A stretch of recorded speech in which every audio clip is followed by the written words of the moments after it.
आप सबने राजीव गांधी की हत्या के बारे में सुना जरूर होगा, लेकिन आप में से शायद ही कुछ लोग होंगे जो जानते होंगे कि राजीव गांधी की हत्या असल में क्यों की गई थी, कैसे की गई थी, इसके पीछे मकसद क्या था, क्या वजह थी जो जिम्मेदार थी और उसके बाद क्या हुआ। इस वीडियो में मैं आपको ये सारी बातें बहुत विस्तार से अच्छे से समझाने जा रहा हूं। राजीव गांधी की हत्या क्यों हुई, इसकी वजह जानने के लिए मैं आपको लेकर चलूंगा श्रीलंका। श्रीलंका में जहां 1983 का साल था और इस 1983 के साल में 1983 में जानते हैं क्या हो रहा था। भारत में तो श्रीमती इंदिरा गांधी प्रधानमंत्री थी और किसी ने दूर दूर तक नहीं सोचा था कि उनका बड़ा बेटा राजीव गांधी पॉलिटिक्स में आएगा और 1983 में जो चल रहा है श्रीलंका में उसके लिए उसकी जान जाएगी। लेकिन शायद ये विधि ने पहले ही लिख दिया था। असल में 1983 में श्रीलंका में रहने वाले जो दो गुट थे, सिंघली गुट और तमिल गुट, इनके बीच टकराव बढ़ रहा था। सिंघली लोग बौद्ध धर्म को मानने वाले थे और वो खुद को श्रीलंका का मूल निवासी बताते थे, जबकि तमिल लोग भारत से वहां गए थे और उनका यह कहना था कि उन्हें श्रीलंका में दबाया जा रहा है।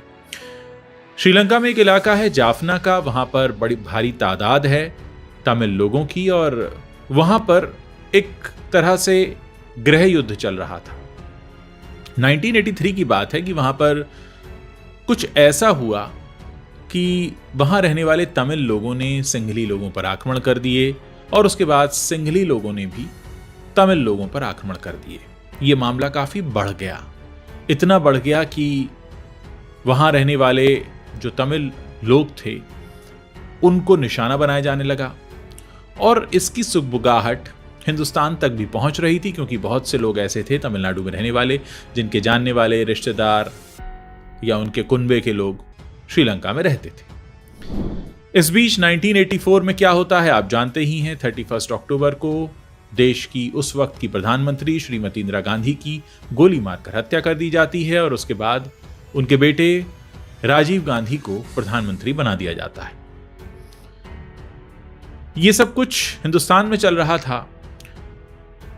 84 में जैसे ही प्रधानमंत्री बनते हैं राजीव गांधी, उनके कानों में भी यह बात कही जाती है कि हमें कुछ श्रीलंका के लिए करना होगा, क्योंकि वहां पर हमारे ही तमिल लोग रहते हैं और उन पर अत्याचार हो रहा है।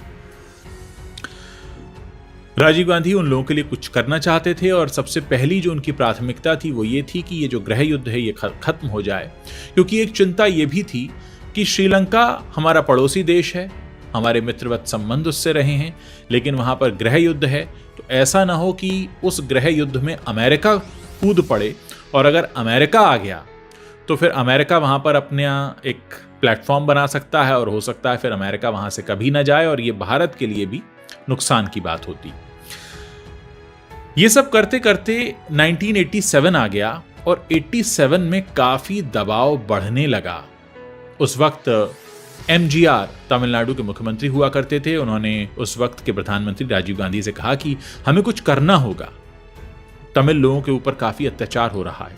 उसी वक्त खबर यह भी आई कि तमिल लोगों को खदेड़ कर एक द्वीप में भेज दिया गया है जहां ना खाने को कुछ है, ना पहनने ओढ़ने को कुछ है और वहां पर भुखमरी की नौबत है और श्रीलंका की सरकार मदद नहीं कर रही है।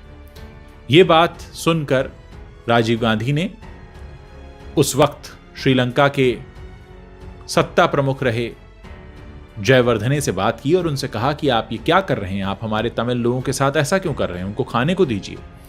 जिस पर उन्होंने कहा कि हम ऐसा नहीं करेंगे। इसके बाद राजीव गांधी ने कहा कि अगर आप ऐसा नहीं करेंगे तो फिर हम यहां से राशन भेजेंगे, खाने का सामान भेजेंगे, क्योंकि हम इस तरह अपने लोगों को मरता हुआ नहीं देख सकते, खासकर तब जबकि वो बिल्कुल ही पड़ोसी देश में ऐसा हो रहा हो।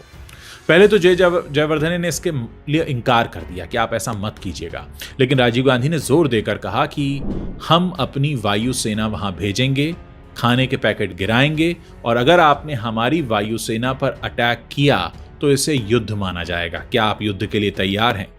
ये सुनकर श्रीलंका की सरकार घबरा गई। उनको लगा कि भारत से हम क्यों पंगा ले रहे हैं, ये तो सिर्फ मदद देने आ रहे हैं।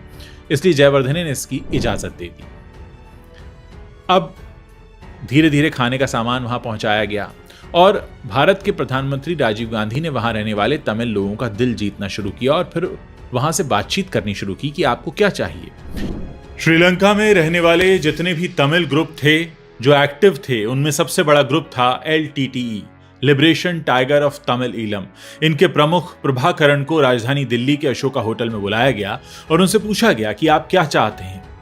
उस वक्त प्रभाकरण ने जो डिमांड रखी वो ये थी कि श्रीलंका से कटकर एक अलग देश बनाया जाए जिसका स्वामित्व उनके लोगों के पास हो, यानी तमिल लोगों के पास हो। राजीव गांधी ने इसके लिए इनकार कर दिया, पर उन्होंने कहा कि हम आपके लिए बात करेंगे, एक अलग देश की बात तो नहीं कर सकते, लेकिन हम ये बात जरूर करेंगे कि वहां रहने वाले तमिल लोगों को स्वायत्तता दी जाए, सरकार में जगह दी जाए, और खासकर आप, क्योंकि आप वहां रहने वाले तमिल लोगों के सबसे बड़े नेता हैं, इसलिए आपकी भी सरकार में एक प्रमुख जगह हो। हम इसकी बात करेंगे। साथ ही हम वहां पर समझौता कराना चाहते हैं और यह समझौता शांतिपूर्ण होना चाहिए और इसके लिए हम पूरी मदद करेंगे। ऐसा कहते हैं कि प्रभाकरण इसके लिए तैयार तो नहीं था, लेकिन वहां वो मना नहीं कर पाया और उसने हां कह दिया कि हां ठीक है, जैसा आप कहेंगे।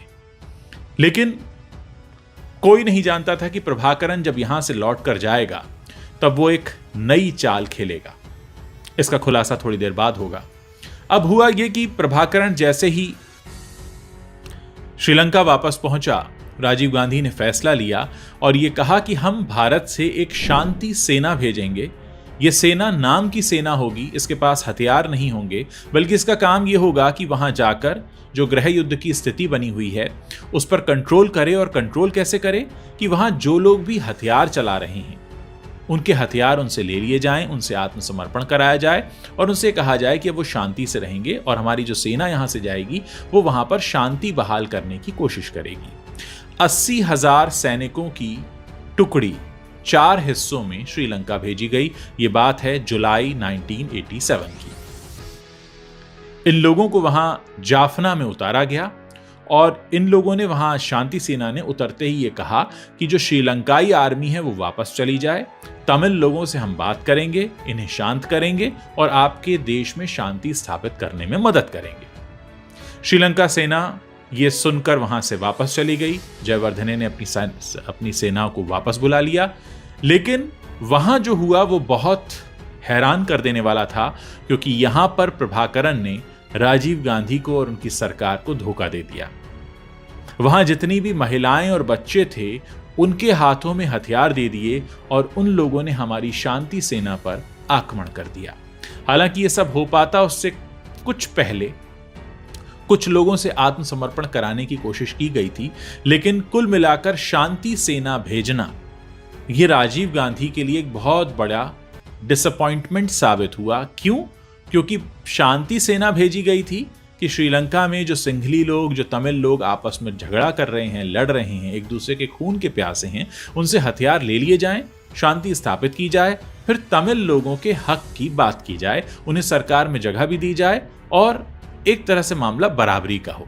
लेकिन यही तमिल लोग जिनकी मदद के लिए राजीव गांधी ने शांति सेना भेजी थी, इन्हीं लोगों ने, बल्कि इन्हीं लोगों के महिलाओं और बच्चों ने उस शांति सेना पर आक्रमण कर दिया। वहां पर बाकायदा माइंस बिछाई गईं और ऐसा कहते हैं कि उस वक्त LTTE के जो उनके अपने लोग थे वो हमला करने में काफी तेज थे। उन्हें गुरिल्ला वॉर करना आता था, वो माइंस बिछाते थे, बल्कि वो अपने औरतों और बच्चों को भी ट्रेनिंग देते थे। अब वहां पर स्थिति क्या बनी कि शांति सेना, जो कि हमारी भारतीय सेना का ही एक हिस्सा थी, उसको हिदायत ये थी, जैसे कि हर वॉर में होता है, कि महिलाओं और बच्चों पर हाथ न उठाया जाए, लेकिन वही महिला और बच्चे हमारी शांति सेना को खत्म कर रहे थे। शांति सेना का दोष इतना था कि वो वहां पर शांति फैलाने के लिए गई थी। इस पूरी एक्सरसाइज में बहुत ज्यादा डिसअपॉइंटमेंट हाथ लगा राजीव गांधी को और उस वक्त की सरकार को, और उन्हें दुख भी हुआ कि ये क्या हुआ। हम तो चाहते थे कि तमिल लोगों के हक की हम बात करें, श्रीलंका में शांति हो, हम उनके हथियार ले लें ताकि सब कुछ आसानी से और आराम से हो सके, लेकिन ऐसा होने नहीं दिया गया। ये सब कुछ चल ही रहा था कि इधर बोफोर्स वाले मामले में विश्वनाथ प्रताप सिंह ने राजीव गांधी पर आरोप लगाने शुरू कर दिए राजीव गांधी की सरकार गिर गई। राजीव गांधी ऑपोजिशन में आ गए और प्रधानमंत्री बन गए विश्वनाथ प्रताप सिंह। यह खबर जब श्रीलंका पहुंची तो श्रीलंका में भी एक चुनाव हो रहे थे और वहां भी सरकार बदल रही थी, और वहां जो सरकार आ रही थी वो भी शांति सेना के पक्ष में नहीं थी। 1990 के आसपास का समय रहा होगा। श्रीलंका में आई नई सरकार ने भारत में आई नई सरकार यानी विश्वनाथ प्रताप सिंह की सरकार से कहा कि आप अपनी शांति सेना को वापस बुला लीजिए, हमें आपकी शांति सेना की कोई जरूरत नहीं है। जबकि शांति सेना पिछले 3 सालों में काफी कोशिशें कर चुकी थी शांति स्थापित करने की, और इस वजह से हमारे बहुत से जवान मारे भी गए थे, वो जवान जो वहां पर शांति स्थापित करने गए थे। लेकिन फिर 3 साल बाद इन जवानों को वापस लौटना पड़ा और श्रीलंका में गृह युद्ध फिर से तेज हो गया, यानी सिंघली और तमिल लोगों के बीच फिर से तेजी से झगड़े शुरू हो गए। अब एक बात यहां पर समझनी होगी कि इतने सारे एपिसोड के बीच प्रभाकरण यह समझ गया था कि आज तो राजीव गांधी भारत में ऑपोजिशन में बैठे हैं, हमने शांति सेना को वापस कर दिया है, कहीं ऐसा ना हो कि कल को राजीव गांधी फिर से सत्ता में आ जाएं, और अगर ऐसा हुआ तो वो फिर से शांति सेना भेजेंगे और शांति सेना यहां पर शांति स्थापित करने की कोशिश करेगी, जबकि हम शांति चाहते नहीं हैं, तो क्यों ना राजीव गांधी को ही रास्ते से हटा दिया जाए। ये ठीक उस वक्त तय किया गया जबकि शांति सेना श्रीलंका से भारत वापस आ रही थी, सर्दियों के दिन थे, और प्रभाकरण श्रीलंका के जाफना इलाके के एक जंगल में अपने 4 लोगों के साथ मीटिंग कर रहा था। उसने इस मीटिंग के लिए 4 लोगों को चुना था, और ये 4 वो लोग थे जो उसके सबसे करीबी लोग थे, जिनमें से एक मुरुगन और एक शिवरासन भी था। शिवरासन वो था जो हत्या के वक्त ठीक वहीं मौजूद था। अब आप देखिए कहानी किस तरह से आगे बढ़ती है। एक एसोसिएट जिसका नाम मुथैया बताया जाता है, मुथैया को यह जिम्मेदारी दी प्रभाकरण ने कि तुम कुछ लोगों को चुनोगे और उनको लेकर जाओगे तमिलनाडु, जहां पर तुम ये तय करोगे कि राजीव गांधी को अपने रास्ते से कैसे हटाना है। मुरुगन को जिम्मेदारी दी गई कि तुम उन लोगों के रहने खाने और उनके साथ कैसे संपर्क हम साधेंगे उसका इंतजाम करोगे। शिवरासन को जिम्मेदारी दी गई कि तुम कैसे वहां पर बम बनाओगे और कैसे ये करोगे जिससे कि हम राजीव गांधी को रास्ते से हटा सकें। कहते हैं कि 90 की सर्दियों से ही ये प्रयास शुरू हो गए थे। इधर चुनाव डिक्लेयर हो गए थे भारत में 91 में, और शिवरासन एंड कंपनी जिनको जिम्मेदारी दी गई थी राजीव गांधी को रास्ते से हटाने की, उन्हें अब अपनी राह आसान लगने लगी थी, क्योंकि उन्हें पता था कि चुनाव प्रचार के दौरान कभी न कभी तो कोई रैली होगी तमिलनाडु में जहां राजीव गांधी आएंगे। धीरे धीरे इन लोगों ने एक घर किराए पर लिया चेन्नई के पास, और जहां पर ये अपनी सारी प्लानिंग करने लगे। सारी प्लानिंग हो चुकी थी और यह तय हो चुका था कि यह काम एक मानव बम के द्वारा किया जाएगा। उस वक्त मानव बम कोई ऐसी बात नहीं थी जिसके बारे में बहुत ज्यादा चर्चा होती हो, क्योंकि ये हमारे देश के लिए भी पहला हादसा था कि इतने बड़े स्तर पर मानव बम का इस्तेमाल हो।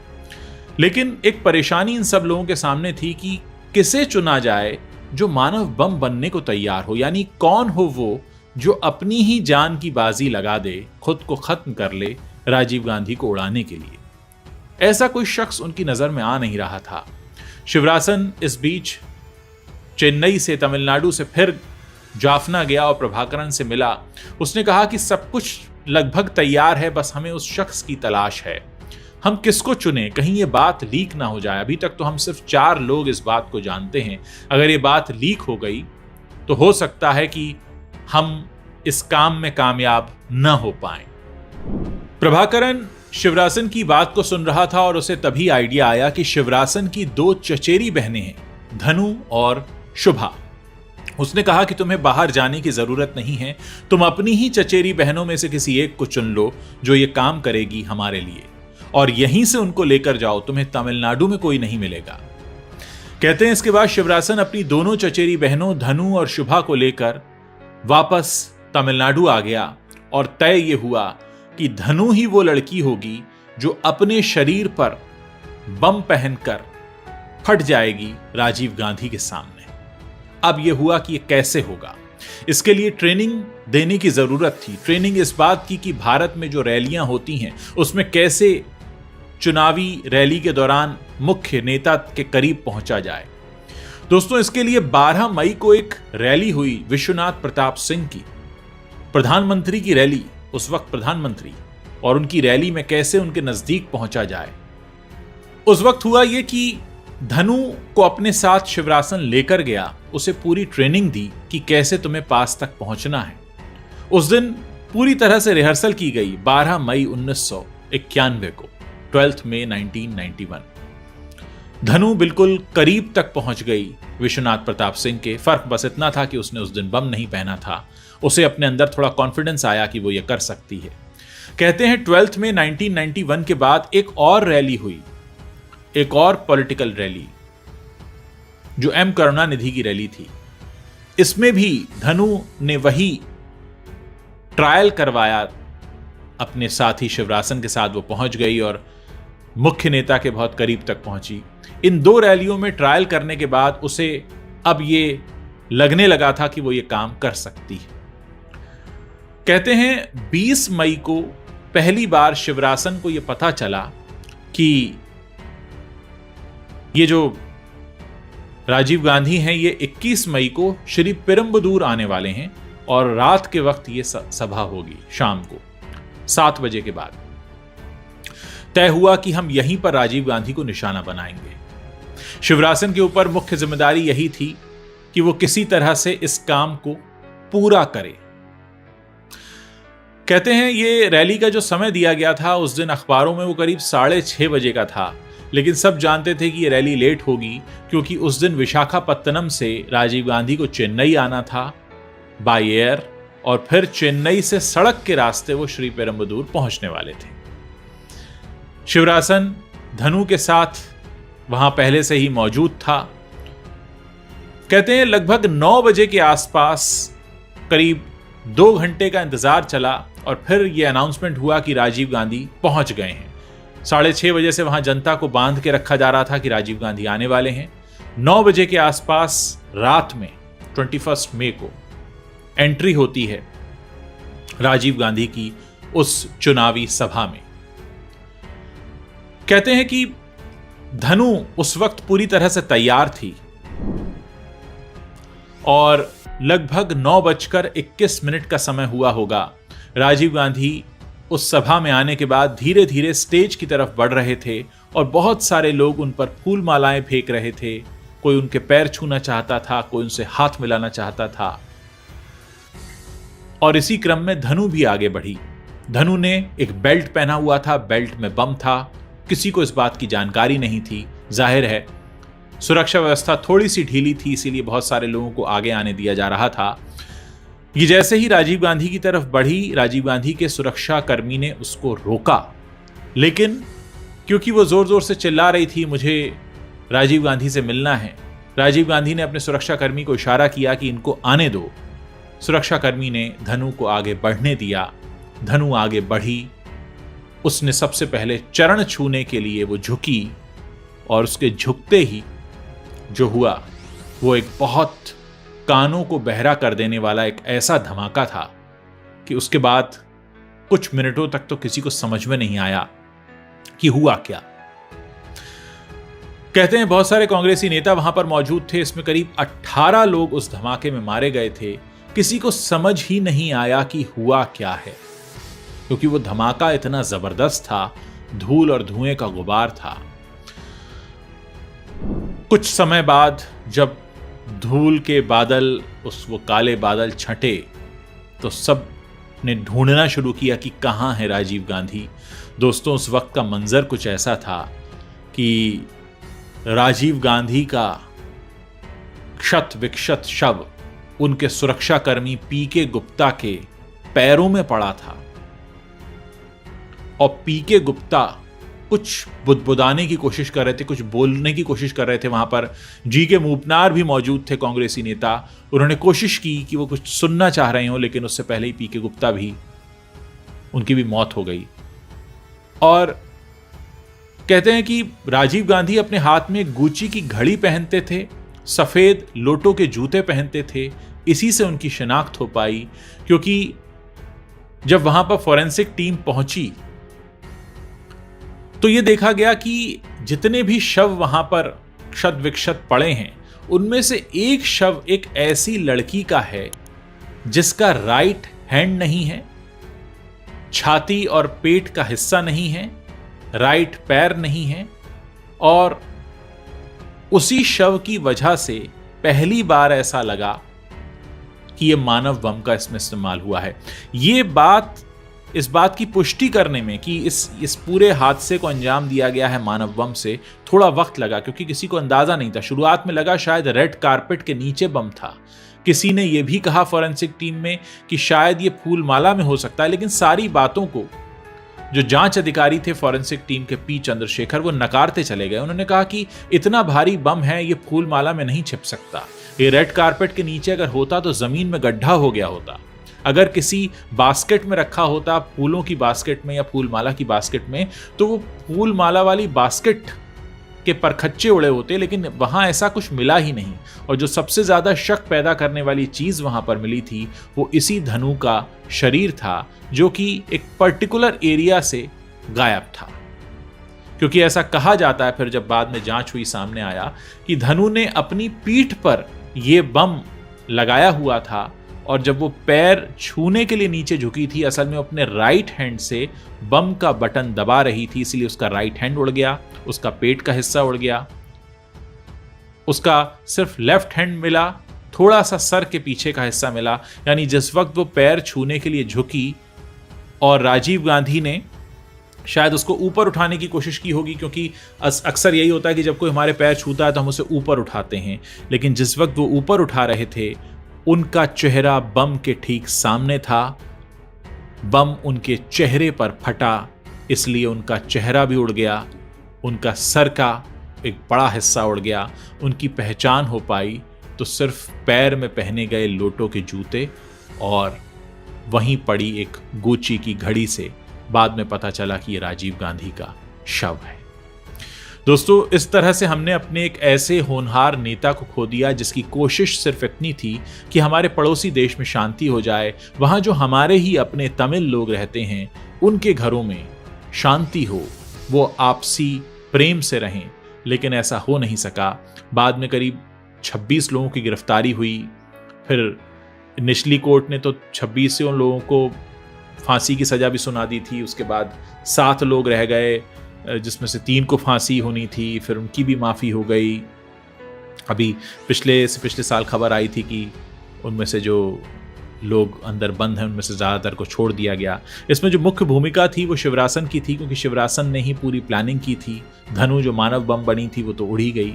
बाद में कहते हैं 2009 में प्रभाकरण को भी श्रीलंकाई सेना ने मार गिराया।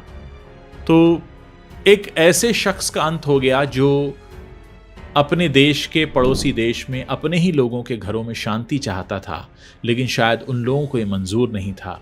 और इस तरह से हमने एक बहुत होनहार और बहुत युवा नेता को खो दिया। 1944 में जन्मे हमारे जो राजीव गांधी थे, वो महज 46 साल की उम्र में इस दुनिया को अलविदा कह गए। उसके बाद क्या क्या हुआ, किसी वक्त मैं वो कहानी भी आपको सुनाऊंगा, कैसे ये खबर सोनिया गांधी तक पहुंची, फिर वहां क्या हाहाकार मचा, और क्या राजीव गांधी को अपनी मौत का अंदेशा था।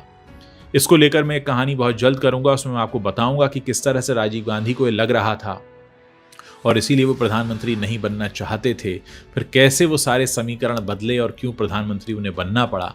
इस सब को लेकर एक कहानी आपको ज़रूर सुनाएंगे, क्योंकि इतने बड़े शख्स की ऐसी मौत, जो कि एक तरह से देखें तो उस वक्त भारत में ये पहला हादसा था कि किसी मानव बम के इस्तेमाल का इस तरीके से दर्दनाक हादसा हुआ हो। ये थी वो कहानी कि क्यों मारा गया राजीव गांधी को और कैसे मारा गया, क्या वजह थी। जो हमारी आज की पीढ़ी है उसके लिए जानना बहुत ज़रूरी हो जाता है कि कैसे हमारे देश के होनहार नेता हमसे यूं छिनते चले गए। मैं एक और कहानी लेकर आपके सामने हाजिर होऊंगा बहुत जल्द, जिसमें हम चर्चा करेंगे राजीव गांधी की मृत्यु से ही जुड़ी वो कहानी होगी, जिसमें हम कुछ और पहलुओं पर चर्चा करेंगे। मुझे बताइएगा ये जानकारी आपको कैसी लगी और क्या आगे भी आप इस तरह की कहानियां सुनना चाहेंगे।